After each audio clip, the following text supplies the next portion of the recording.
Did you know that 30% of roses bought in the U.S. come from Ecuador? And it's not just roses. We get broccoli, artichokes, tuna, coffee, other fish, but all that could change if the U.S. government lets the trade agreement expire that it has this summer with Ecuador. Joining me now is the Ambassador of Ecuador to the United States, Nathalie Cely. Thank you for joining us. I'm really happy to be here, and thanks for your question, because it gives you the opportunity to tell to the American people about this agreement. It's called the ATPDEA. It's a Deal and Trade Preference Agreement, and it was given to Ecuador as a way to compensate for the fight for the drug trafficking in the area. Ecuador is between Colombia and Peru, and we are not a drug producer. We had invested around $2.1 billion from our own resources in the last 4 years to keep our country out of production. And of course, I mean, there's some transit that we cannot help being in the neighborhood of those countries, but we're doing everything possible to keep our country free of the drug trade. And this program has been particularly important for roses. As you mentioned, roses are being cultivated in the northern part of my country, which is really close to the frontier of Colombia. And our roses are just beautiful, stunning. We have a great technology which makes them very special, because we have a lot of varieties, and you can have from different sizes, you know, really tall roses. And I will add something else, that it's really important, particularly for me being a woman. That industry provides 60% of jobs to women, to women in rural areas, which make a whole difference when you're a good woman and you are in charge of your family. Sure. And it makes a whole difference.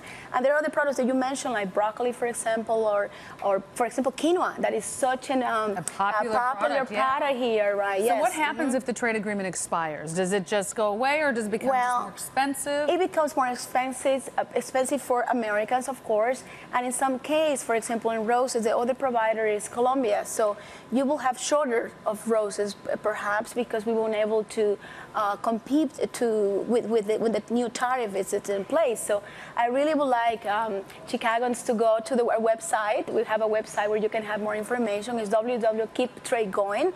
So you can pledge to our petition for the Congress to renovate this program, because it's been really effective. It's cost effective. When you think about it, it costs to the United States, very little money to keep it going. Is there any resistance to it? Are you experiencing resistance? Well, what I think, they're really busy, with so many things. There's the sequestration. Just until a month ago, there was the gun control issues. I mean, there's so many things going on. So we are a small country, and we just need more attention on the issue. And I think, it will be. That's why you have this awareness campaign. Yes, that's what we have. So the awareness campaign is called Keep Trade Going. Yes, exactly. You're launching here in Chicago. Yes. And tell us some of the things that you're doing. I know you're going to go to other cities, but some of the things you're doing here, people will actually be able to see. Tell us about some of the things you're doing. First of all, why Chicago? And I think that it's very important to tell you that. Why Chicago? I think we have an enormous potential. Our trade relationship is like 250 millions yearly, and we haven't done too much. We just opened a trade office a year and a half ago, which is really trying to promote more your exports to my country, and of course our exports here. But there is a lot of potential. The mayor is building a new perishable center that will facilitate the logistics to bring fresh products, fresh tuna, fresh roses to Chicago. So we see a lot of potential going on here. So we're going to have a campaign on the train. I guess you call it the L train. The L train, yeah. It's going to be it's going to be in the brown line. So don't miss it, because the campaign is really beautiful. It portrays our roses.